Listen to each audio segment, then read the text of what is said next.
Insects use sound to announce their presence, define their territory, and lure potential mates. But do the sounds that insects make have any musical potential? According to research, the early bumblebee, when threatened, buzzes at 151 Hz, just below D sharp.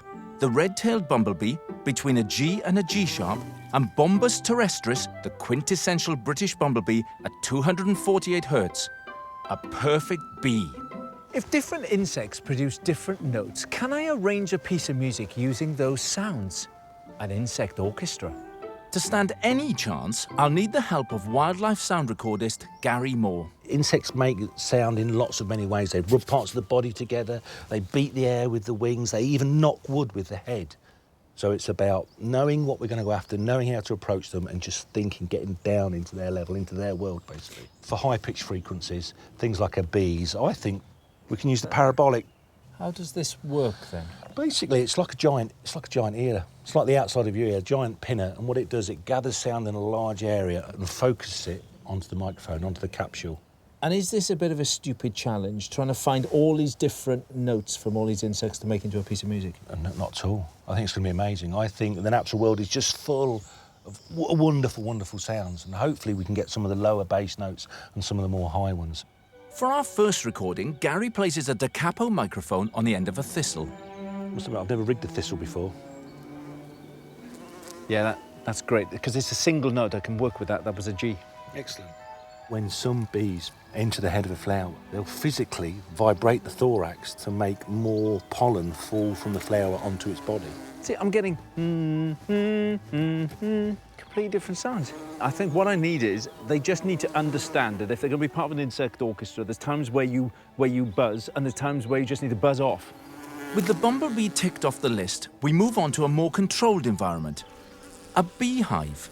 OK, Richard, so that's that tiny little capsule we looked at earlier on. That is amazing quality. I know. I'm going to attempt to put that in the front of the hole. I've got the tough job here.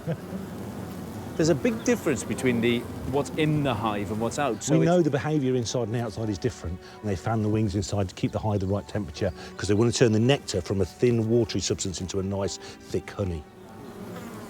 I've got a G, but it's much lower than I thought. We've now recorded a number of notes, but if I'm to have any chance of arranging a piece of music, I need more variety. So we head out to the city to Whitcliffe Deer Park, where Gary has a technique for recording underwater sounds. What we need to do to have a little listen is literally... They're almost like little bird calls. It's just It's kind of moving around in terms of pitch. There's the tiny water boatman that's only 2 millimetres long, makes it sound by rubbing its penis on its abdomen. OK, that's quite talented. Underneath, it's all that noise going on, all that activity.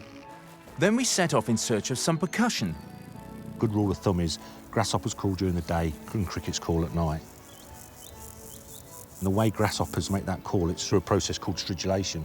They've got pegs on the hind leg and they rub them against the forewings. So it's basically a bit like doing that, really.